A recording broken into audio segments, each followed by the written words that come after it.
Volleys are the simplest shot in tennis to master, but so often players are making the same mistakes over and over again, which costs them points when they come forward. So in this video, I'm going to show you how to hit the perfect volley in 3 simple steps. Hey everyone, Coach Simon here with Top Tennis Training, so let's get stuck in right away. Before we get to step number 1, it's all about the grip. Some of the best doubles players in the world will have a slight grip adjustment occasionally, but for most pros, they use the same grip on both the forehand and the backhand volley, and this is because you don't have to then change. As soon as you come to the net, I can hit my forehand volley, I can hit my backhand volley, I can hit a forehand half volley, a backhand half volley, and I can hit a smash, all using that same grip, which is the continental grip. So now that we have the grip, it's all about step number 1, which is your mindset at the net and that ready position. Now when you're at the net, you have half the time that you have normally when you're on the baseline. So your split step has to be wider and it has to be lower than normal. So on the baseline, my split step might be like this. But when I come to the net, I need to get wider, my feet are further apart, and I get lower with my center of gravity going down, and this allows me to quickly change direction and cover those wider balls.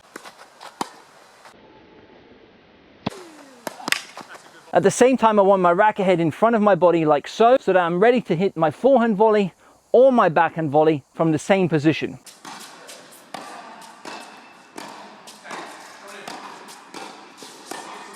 If I wait on one side, the backhand volley is easy, the forehand volley becomes more difficult. If I'm waiting more in the middle with the racket head above the grip level, like this, it becomes easy for me to prepare, as you'll see in steps 2 and 3. Now the mindset when we come to the net is very important. What are you trying to do with your volleys? Are you trying to blast them for winners, or are you simply placing them well and getting into a good position to finish the point? Now the reason we have a swing on our normal forehands and our normal backhands is to produce power. We want to build that racket head speed, and this only can happen if we have a full swing. So I'm producing a swing to then have that power on my shot. And if my goal when I come to the net is to produce power, I can create a swing using my body coil and also using the legs, which we'll cover in step number 3. But for 75% of your volleys, you don't need to have a swing because you don't need to produce power. The power is already on the oncoming ball, and this is coming from your opponent. All you have to do is simply redirect that volley. So the first step in mastering your volleys is imagining that you're catching the ball on the strings. Instead of thinking about hitting the ball, I'm simply thinking I'm catching the ball on my strings. And this will reduce my backswing, and this will make me think more about having those soft hands and reaching the ball out in front. If someone said to you, catch this tennis ball, you wouldn't go like this and then catch it. You'd lose that timing and feel. All you would do is simply reach out and catch that ball. And that's the same concept we want to have on 75% of our volleys. We want to imagine that we're going out with the racket head and catching the ball on the strings. And simply by having that mindset of I'm going out to meet the ball, I'm going to catch it on the strings, and I'm going to redirect it, you'll see a huge improvement with your net game right away. The second step is now all about the swing. So from the ready position, if the ball comes to my forehand and I don't have much time, all I'm going to do is focus on getting the racket from this position into this side-on position and going forward to meet that ball out in front. So it becomes like this, going out to meet the ball and simply catching it on the strings and redirecting it. If it comes to my backhand, very similar.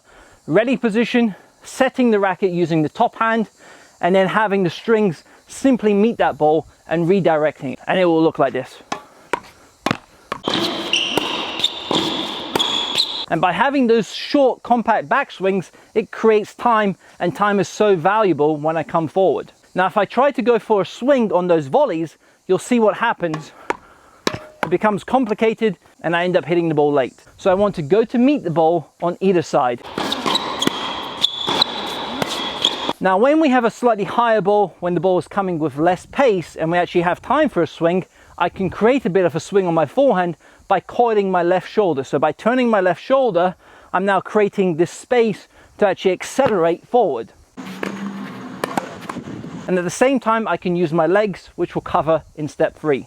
So it's that coil with the upper body, which creates the swing instead of the arm working independently. The same is true on the backhand. If I want to have power, if I want to create that swing, I can use my non-hitting hand to help me prepare, and at the same time coil my right shoulder so that I'm able to then have a bit of a swing.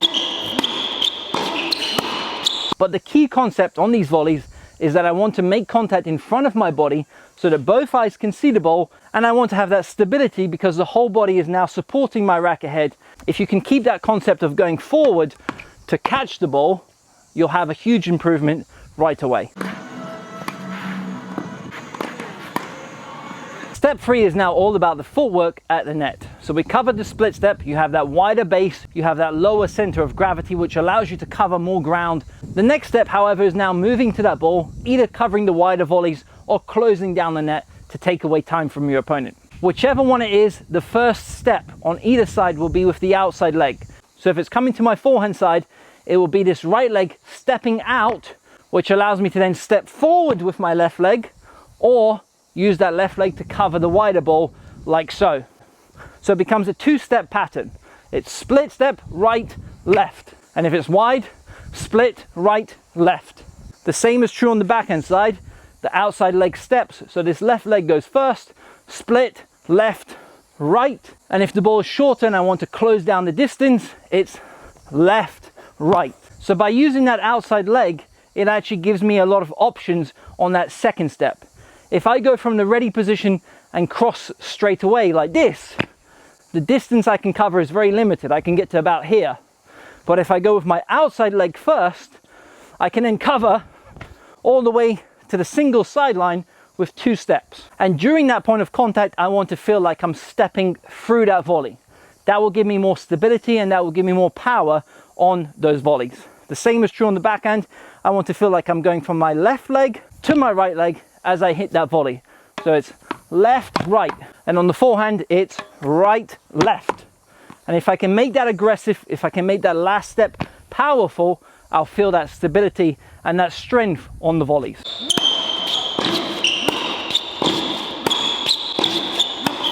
So there you have it, how to hit the perfect volleys in 3 simple steps. I hope you've enjoyed this lesson. I hope you'll learn something new from this, and I hope you'll start to use these tips to win more points at the net.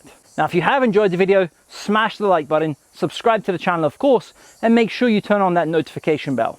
If you're simply a subscriber, YouTube won't send you a notification and you'll miss out on our future lessons. If there are any lessons you'd like to see from us in the near future, leave a comment down below and we'll film the top suggestions. Signing off, Coach Simon from TTT. All the best and see you soon, guys. Take care.